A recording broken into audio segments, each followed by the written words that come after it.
Hello l'équipe, j'espère que tout le monde va bien. Aujourd'hui on se retrouve sur la chaîne pour vous présenter le salon du Satis en compagnie de Cédric. Salut l'équipe, moi c'est Cédric. Donc aujourd'hui on est au Satis, franchement c'est plutôt pas mal. On va avoir des job dating, on a des exposants qui sont vraiment cool. Comme vous allez voir, il y a aussi du broadcast, donc pour ceux qui sont intéressés par le monde de la télévision. Et là, nous, ce qui nous intéresse le plus, on va aller voir les fabricants Canon, Sony, Blackmagic, etc. Les petits geeks qu'il y a parmi nous ont hâte d'y aller, de vous présenter ça. Allez, suivez-nous l'équipe. On y va.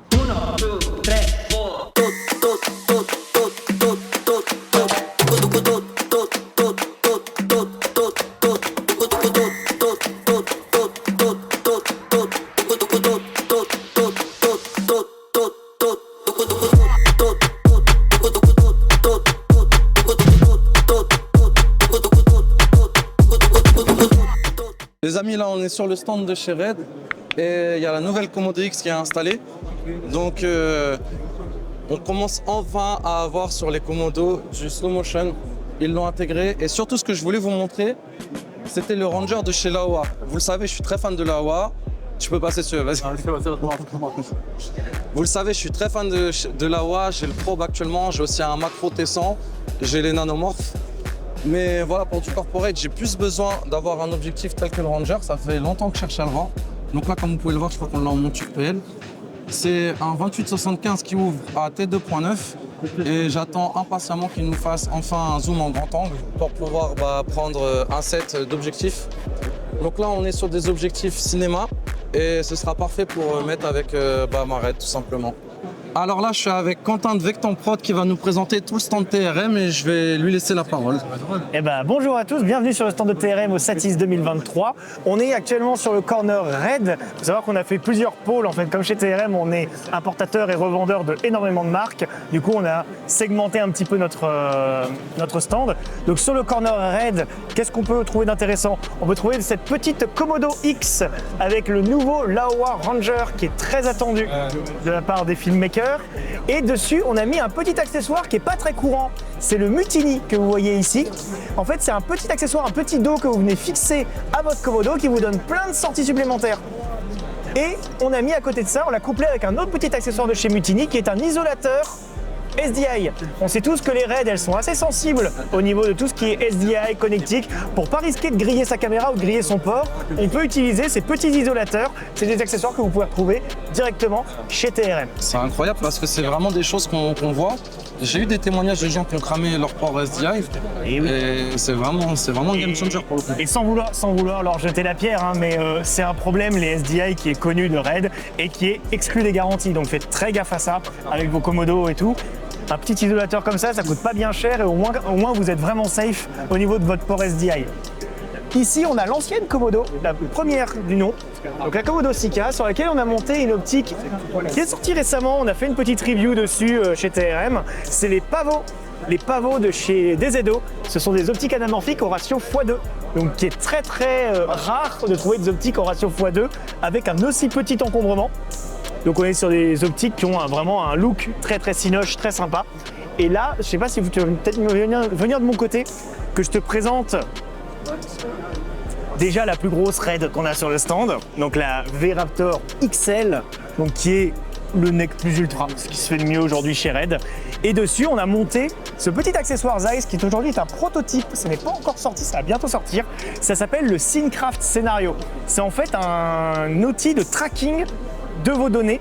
Donc ça va en fait reproduire le mouvement de votre caméra et exporter ces données de tracking directement dans votre logiciel pour tout ce qui est incrustation. Alors incrustation fond vert, incrustation dans les volumes LED, mais également aussi tout ce qui est incrustation de modèles 3D.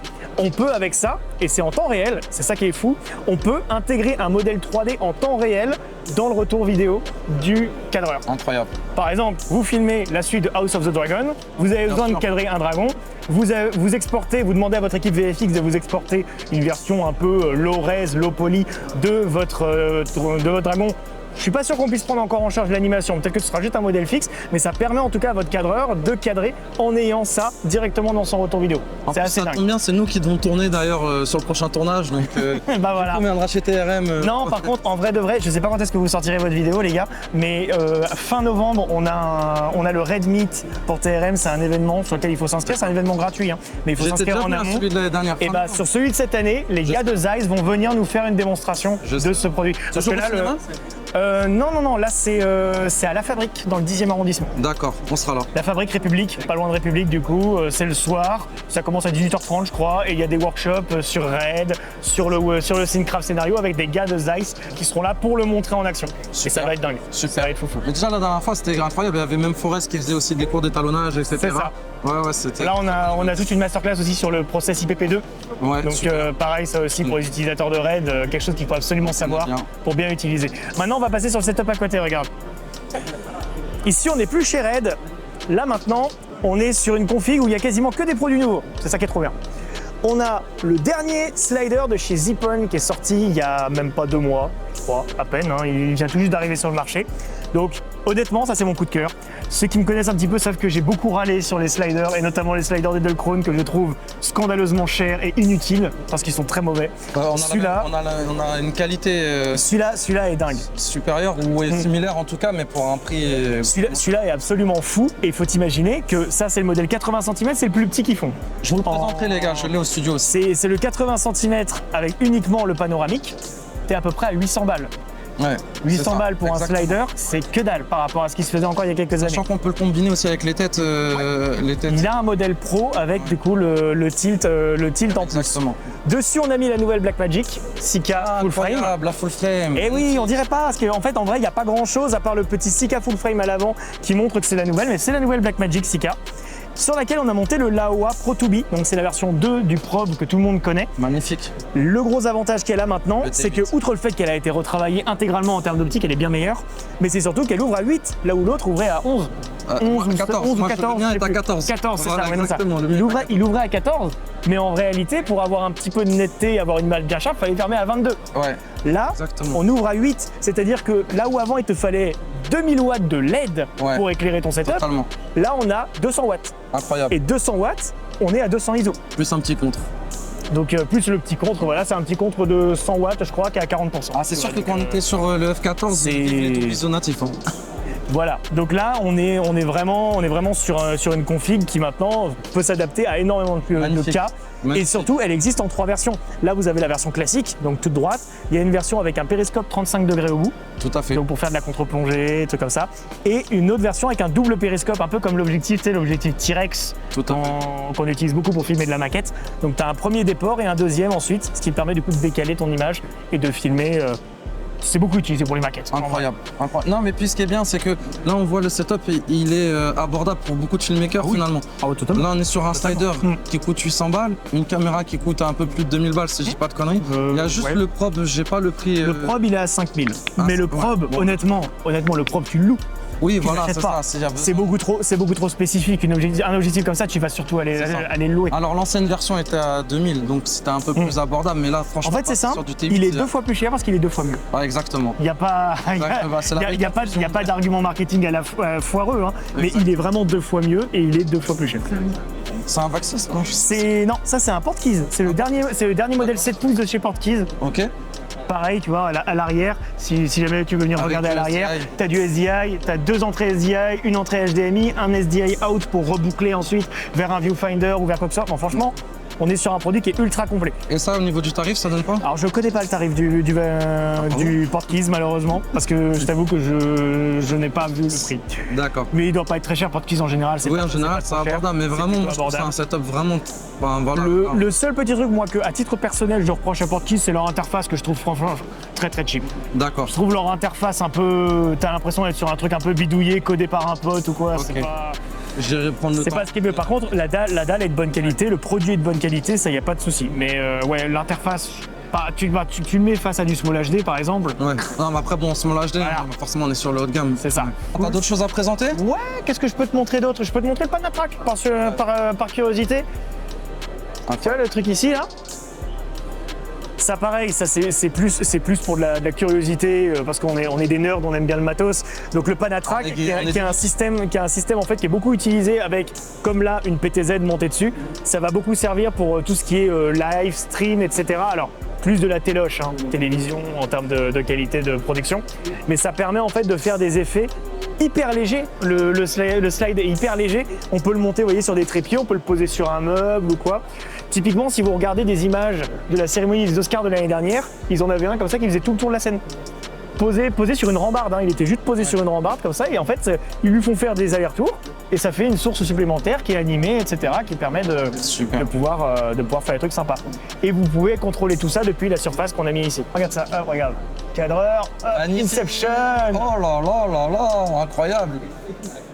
Donc le dernier petit truc que je voulais vous présenter, c'est le petit exosquelette de chez Como. Alors tu as plusieurs modèles, c'est ça? Tout à fait, on a deux modèles. Parle tout proche de là, attends. Hop là, tiens, vas-y. Alors, bonjour. Regarde, voilà. Oh, ouais. Et il le fait bien, hein. On sent qu'il a la Le professionnalisme. Alors le but de l'exosquelette, en fait, c'est pas du tout Robocop. Hein. Le but, c'est de limiter les charges. On va limiter les charges sur 2 points bien particuliers. Tout ce qui est posture dorsale, vous, avec votre Rollin par exemple, le fait de l'avoir là, c'est de ne plus se cambrer, de ne plus envoyer toute la charge. J'ai mal au dos là, je vous avoue que... Toute la charge mal au dos, le cadreur. Le cadreur a mal au dos. Donc voilà, donc le but ça va être d'avoir un maintien pour ne pas envoyer toute la charge dans vos lombaires et plutôt en fait tout va se transférer par la structure en fibre de carbone sur vos hanches. Donc plus rien dans le dos, d'accord. Et ensuite mettre de l'assistance au niveau des bras pour que à partir d'ici j'ai pas d'assistance, quand je lève, là j'ai mon bras qui part tout seul, là je suis complètement au repos. D'accord. Là, si j'ai un outil, si j'ai un appareil ou des choses comme ça, je sens plus le poids sur mes épaules. Donc du coup, en vérité, la caméra n'est pas du tout reliée. Elle n'est pas du tout reliée. Moi, j'assure que le corps humain ne va pas être impacté par des charges longues et pénibles. D'accord. Le but, c'est ça, tout en réduisant la charge. Et si je veux, ça ne m'empêche pas de faire tous les mouvements que je fais d'habitude. Pareil. Mais entre ici et ici, j'enlève toute la gravité de mon bras. Incroyable. Plus l'appareil photo. Et suivant l'appareil que je vais avoir ici, là, je vais mettre plus ou moins de puissance qui va de 1 à 8 D'accord. pour enlever, mettre plus ou moins d'assistance. Mais là, de base, je suis sur un bar. Très bien. Ça, le bar. Incroyable. C'est tout. Merci pour la démonstration. Je vous en prie, c'est fait pour ça.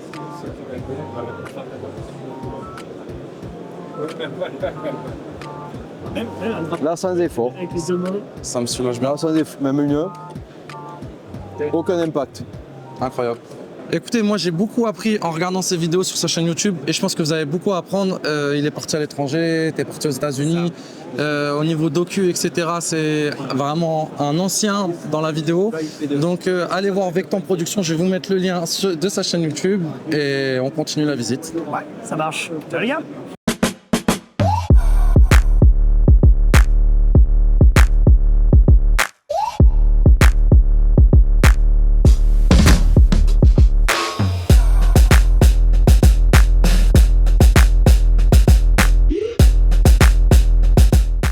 Alors une des raisons principales pour laquelle on est venu, c'est qu'il y a des conférences donc, de Emmanuel Lacarry qui est un bon ami et aussi de Mathieu Misiraka, donc qui est un prof en BTS audiovisuel que je suis sur sa chaîne YouTube d'ailleurs. Petite parenthèse, Misiflix c'est sa chaîne payante et vous avez énormément de contenu très profitable avec lequel je progresse donc sur l'éclairage, sur la colorimétrie, etc. Je vous invite à les suivre et puis bah, nous on va aller avec Cédric et on va suivre leur conférence en direct. Allez, let's go. Alors là, l'équipe, on arrive sur le stand Blackmagic. Là, derrière moi, vous voyez une régie, donc une console pour tout ce qui est programmation et diffusion en direct à la télé. Franchement, c'est impressionnant. C'est la première fois, moi, que j'en vois une et je suis bluffé. Vraiment, c'est du matos de grande qualité, un vrai matos professionnel. Et pour ceux qui connaissent Blackmagic, c'est ceux qui sont derrière, justement, de gros logiciels comme DaVinci Resolve pour tout ce qui est étalonnage. C'est la base.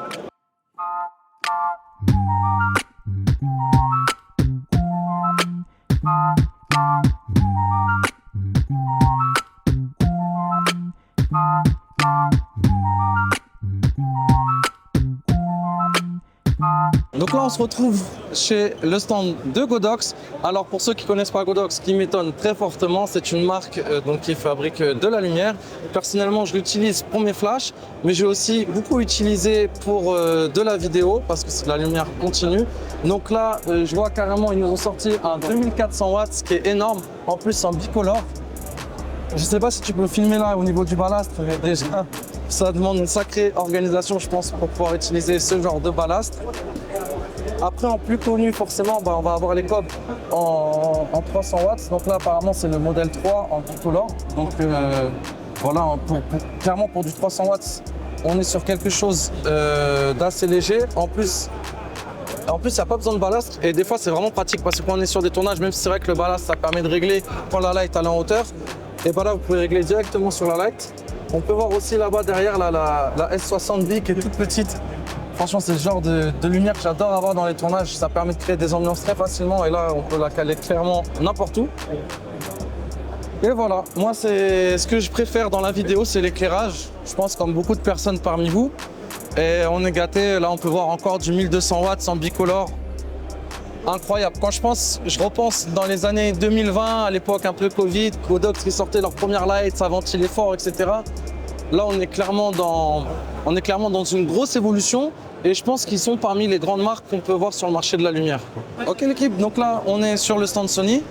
Donc, vous pouvez voir ici la nouvelle Burano et ici une Venice 2. Bon, la Venice 2, on va pas en parler parce que ça fait un petit moment qu'elle est sortie. Concernant la Burano, donc vous avez une caméra cinéma. Je pense qu'elle est rentrée du coup dans la catégorie des Red Raptor, c'est-à-dire qu'elle est rentrée pour de la production corporate dans une même gamme de prix. Et du coup, vous avez une caméra full frame et avec tous les avantages de pouvoir travailler avec un workflow de chez Sony. Vous avez les filtres ND intégrés, vous avez du slow motion, si je ne dis pas de bêtises, du 4K 120 fps. Enfin bref, la caméra a été très bien pensée, beaucoup de sorties SDI. Personnellement, je suis plus hypé par le fait d'avoir une Raptor parce qu'en HD, on va avoir un plus gros slow motion. Par contre, c'est vrai que sa vraie force de frappe, c'est d'avoir les filtres ND intégrés. Je pense que maintenant en 2023, quasiment 2024, ça va être le minimum requis sur des caméras dites cinéma ou corporate. Et voilà, en tout cas, elle est très belle. Je n'ai pas eu l'occasion de l'utiliser, mais bientôt. Vous-même, vous savez, vous me connaissez. Ok l'équipe, je vais vous laisser sur ces images du stand de Sony. J'espère que cette vidéo sur le Satis 2023 vous a plu. N'oubliez pas de vous abonner pour avoir plus de vidéos. Likez le post si ça vous a plu. Et si vous avez des commentaires à faire, n'hésitez pas, je vous répondrai avec plaisir.